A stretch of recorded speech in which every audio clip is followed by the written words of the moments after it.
I'm going to introduce our first speaker of the morning. He is a professor at the Bradley University. He is a professor of business management. He's also a guest quite regularly on our podcast, Beyond Clean with Ace. And I have to say, it was a few years ago that I was at a conference where he was speaking, and I learned about the Kahoot that you're going to enjoy today. It's been an integral part of all of my presentations that I've done over the last 3 or 4 years. But probably the most profound conversation that this gentleman and I have had was when we were both at a conference, and it was after the conference that we were back at the hotel room, and I simply asked the professor a simple question. Why do we mop the floor? That turned into a very long conversation, many hours, and a relationship that has spanned several years. And I am very happy to say he is also the author of 2 books, one of which he's going to highlight this morning for you. From Peoria, Illinois, I'd like to welcome to the stage Dr. Aaron Buchko. Give me just a moment, Aaron. I'll have your presentation up. Folks.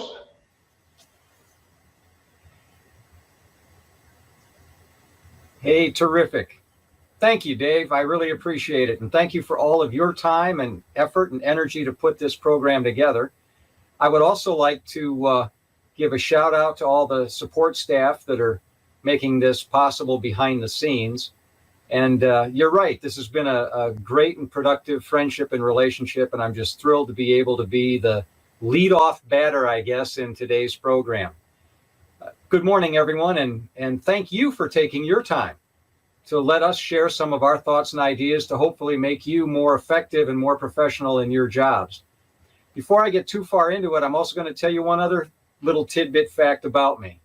I worked for 3.5 years as a professional janitor to pay my way through school, cleaning a flight operation, an aircraft hangar for a company in Grand Rapids, Michigan, where I grew up. And to this day, I am absolutely the worst person to go into any kind of public facility, because having worked for 3 years as a janitor, anytime I walk into a facility, if it's not clean, I get very upset. So I appreciate the professionalism, the dedication, and what you bring to the job every single day, and I thank you for that. Dave, if you'll bring up the first slide. We're going to hope this works. There we go.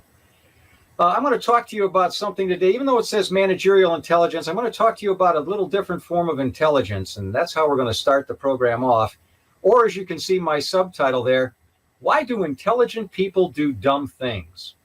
Now, maybe some of you are fans of the television show The Big Bang Theory, with the sort of geeks and the nerds that are university geniuses in astrophysics and things like that, but always seem to be getting themselves in trouble, particularly with their friends or in their social lives.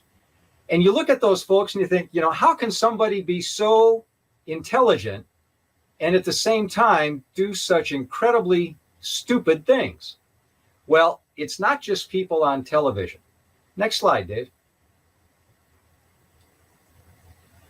Ever since Woodrow Wilson in the early 1900s, we've known the IQs of every person who's been president of the United States.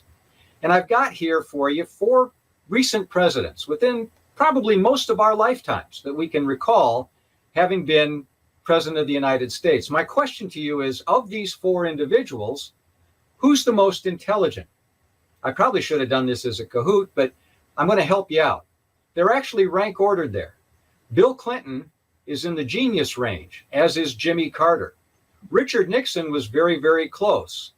Ronald Reagan, on the other hand, had an IQ of about 120, which is above average, but nothing stellar, nothing to write home about.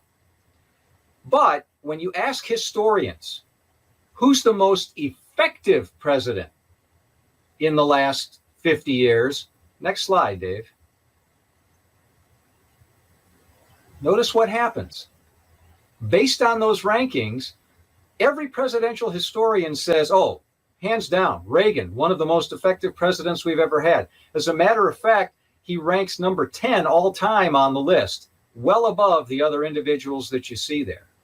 Sure, the other presidents, Bill Clinton, Jimmy Carter, Richard Nixon, they were all smart people. They all had pretty good intelligence. But when it comes to being able to do the job and being effective, there's something else here that we need to think about, something else that's more important. Now, we're talking about intelligence, so let's back up for just a second and talk about the different forms of intelligence that we know about that are out there. Next, Dave. There are 7 forms of genetic or inborn intelligence. You were born with these. These are in your DNA. There's not much you can do about it. It's pretty much locked into your chromosomes.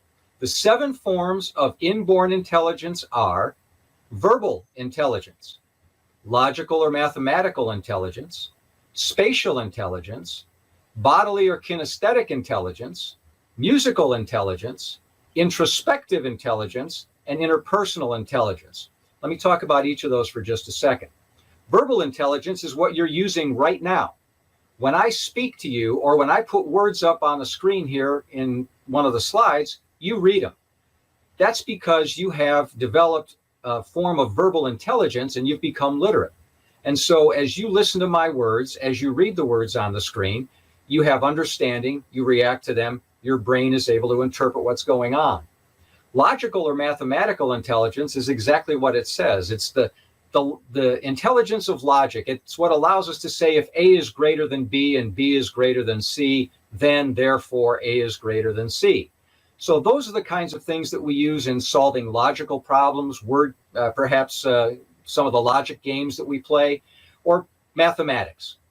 Spatial intelligence. Now, spatial intelligence is the ability to understand space, shapes. Some people can sort of see things in 3 moving dimensions. And as it turns out, by the way, if we look at most traditional forms of measuring intelligence, like the IQ test, it only measures these 3 forms of intelligence. The standard IQ test measures verbal, logical or mathematical, and spatial intelligence. Then there's bodily or kinesthetic intelligence. This is used by athletes. For example, my son, who played NCAA Division III hockey, has a very highly developed sense of kinesthetic intelligence. He can do things with a hockey stick. He can do things with a golf club that I simply am not able to comprehend because he's got that kind of bodily intelligence. Musical intelligence, well, that's my daughter. She's got it. I think she got it from my wife as far as we can tell, but it's the ability to hear sounds. You can put a sheet of music in front of her, and if she's never seen it before, she can play it. Now, that's pretty remarkable, I think, because I was never at that sort of skill set. I kind of had to learn music sort of by rote, and to this day, I'm not very good at it. Then we have 2 other forms of intelligence. Introspective intelligence, which is the ability to understand ourselves, to look within ourselves and understand our feelings, our emotions, and how they're impacting and affecting us in the moment. Then there's interpersonal intelligence, which is the ability to understand other people and their feelings and emotions and what they are experiencing. Now, these last 2, introspective and interpersonal intelligence, are what's commonly called emotional intelligence, or your EQ. And you may have heard about that some people are thought to be more emotionally intelligent than others. The essential point about these things is that these are all genetic or inborn. There's not much you can do about them. Your genes have placed a cap or a constraint on how intelligent you're going to be in any one of these areas. Certainly, you can develop these to the best of your ability. And by the way, if you don't work at them, you won't be able to develop these skill sets. But nonetheless, these are pretty much born. But there's another form of intelligence that's probably more important. Go to the next slide, Dave. Over decades of working with people and organizations, my colleague and I, Gene Jennings from Michigan State, and now myself, have identified another form of intelligence, an 8th form of intelligence, if you will, that we call functional intelligence. And I want to compare for just a moment formal versus functional intelligence. First of all, Nobody is born functionally intelligent. That's the first difference. You have to learn this. And the only way you learn it is through life experience. That's why your life experience, the family you're born into, the neighborhood you grew up in, the community in which you were born, that's why that has such an impact on each and every one of us. You know, there's an old saying, no matter how fast you run, you can't outrun your past. And the situation that we were born into has a major impact on how our functional intelligence begins to develop, because it has to be developed. It's not something you're born with. You have to learn this through a developmental process. The other thing that's different about functional intelligence is it's not purely cognitive. It doesn't happen just up in the brain. The others really occur, and we can even show you today with some of the research that we can do, which part of your brain controls those other forms of intelligence. Not so with functional. Functional intelligence is the ability to act, to behave in an intelligent manner, to be able to assess a situation and understand what's going on here, to anticipate the future, what's likely to happen in the next few minutes or weeks or months or years. And then in the process of doing that, to be able to make critical judgments and then choose actions from among alternatives and say, hey, I think if I do this right now, this will be the most effective thing for me to do. Now, the good news is, as I said, this is something that we're not born with. This has to be developed. And every one of us has the opportunity to improve our functional intelligence. Next slide, Dave.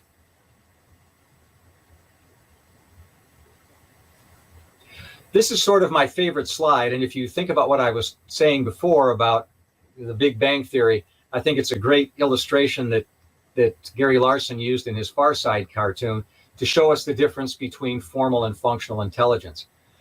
A number of years ago, I was working with a physicians group, and their practice manager was talking with me, and he said, one thing I've learned over the years in working with physicians, doctors are highly educated people, but they're not always real smart. And in saying that, what he was identifying was the difference between formal and functional intelligence. They know a lot of stuff, but they can't always behave in an intelligent manner. How do we do that? Next slide, Dave. How do we understand this thing that we call functional intelligence? Well, over the years, we've developed a model to try to interpret it. It's a pretty simple model. There's probably nothing here that you're going to find earth-shattering, but we think it's particularly useful in being able to understand this thing we call functional intelligence. Interestingly enough, though, functional intelligence begins at the end with the terminal point. Did you achieve the goal or the objective? Since it's behaviorally based and behaviorally focused, the first thing we want to know is, well, did you get the end result you were shooting for? If you didn't, you're probably not functioning intelligently. Then we go back and we look at the starting point.